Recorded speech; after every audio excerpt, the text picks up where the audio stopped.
तो क्या उत्तर प्रदेश की राजनीति में अब होने जा रहा है बड़ा उलटफेर, और क्या योगी से सीएम कुर्सी अब छिनने वाली है, और क्या केशव प्रसाद मौर्य अब राज्य की कमान संभालेंगे? दोस्तों, काफी समय से ये चर्चा है कि केशव प्रसाद मौर्य ही सीएम बनेंगे, लेकिन कोई भी अपडेट इस पर निकल कर नहीं आ रहा था।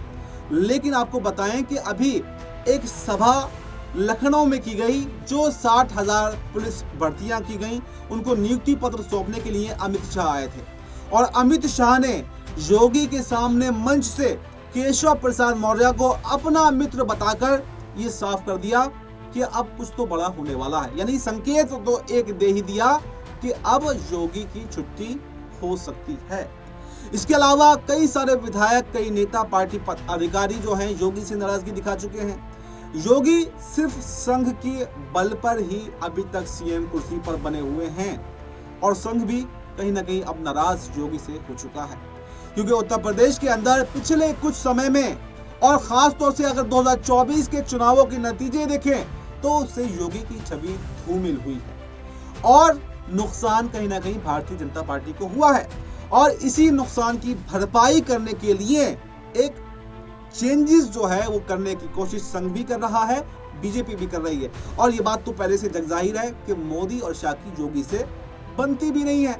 वहीं पर केशव मौर्य को अपना मित्र बता गए, जबकि वो योगी को भी मित्र बता सकते थे, लेकिन योगी को मित्र नहीं कहा, योगी के बारे में कुछ नहीं कहा, और भले यहाँ पर बड़े ही दबे कुचले मन से योगी को ताली बजानी पड़ी, लेकिन उसके पीछे की जो उनकी सोच थी, उनकी चेहरे से ये झलक रहा था कि वो कितने इस बात से निराश हैं।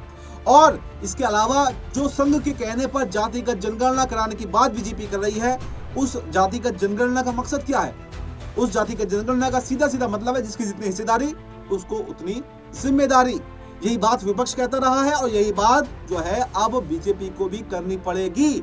और उसके लिहाज से भी अगर देखें आप उठाकर, तो उत्तर प्रदेश के अंदर ओबीसी का बहुत बड़ा वोट बैंक है, और वो उस वोट बैंक पर कहीं ना कहीं केशव प्रसाद मौर्य का कब्जा है, और उसी के बल पर यूपी के अंदर बीजेपी की सरकार बनी थी। लेकिन अगर ठाकुर साहब की बात कर ले, यानी कि योगी आदित्यनाथ की बात कर ले, तो वो ना तो 3 में है और ना ही 13 में है, यानी दूर दूर तक मुख्यमंत्री पद की रेस में वो फिट नहीं बैठते हैं। तो ऐसे में यानी कि तमाम तैयारियां जो हैं वो कर ली गई हैं, और इस बात का अंदाजा इसी से लगाया जा सकता है। जब एक पत्रकार ने अभी उनसे कुछ समय पहले सवाल पूछा कि क्या तीसरी बार आप उत्तर प्रदेश के मुख्यमंत्री बनना चाहेंगे, तो उन्होंने कहा कि मैं कोशिश भी नहीं करूंगा कि मैं इस बार राज्य का मुख्यमंत्री बनूं, बल्कि मैं तो छोटा सा कार्यकर्ता हूं, पार्टी जिसको चाहे उसको मुख्यमंत्री बना सकती है। यानी उन्होंने इसके माध्यम से ये भी बता दिया कि उनके ऊपर कितना प्रेशर है जो अब वो संभाल नहीं पा रहे हैं, इसलिए अगर मुख्यमंत्री की कुर्सी उनको छोड़नी पड़ी तो वो कोशिश भी नहीं करेंगे। यानी ये साफ जाहिर है कि योगी आदित्यनाथ को अब गोरखपुर भेजने की, यानी कि उनके पुराने मठ भेजने की तैयारी कर ली गई है। वहीं पर राज्य की कमान केशव प्रसाद मौर्य संभालते हुए दिखाई देंगे।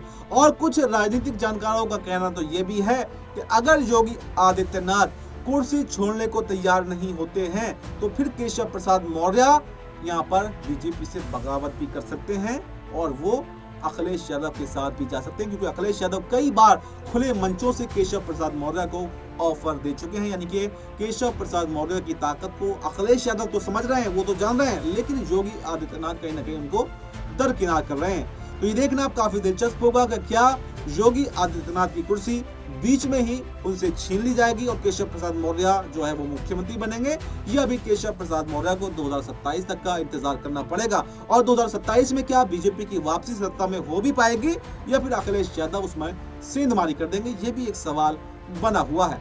ये देखना अब काफी दिलचस्प होगा कि आखिर बीजेपी का अगला कदम क्या होगा, योगी का अगला कदम क्या होगा, और केशव प्रसाद मौर्य का अगला कदम क्या होगा।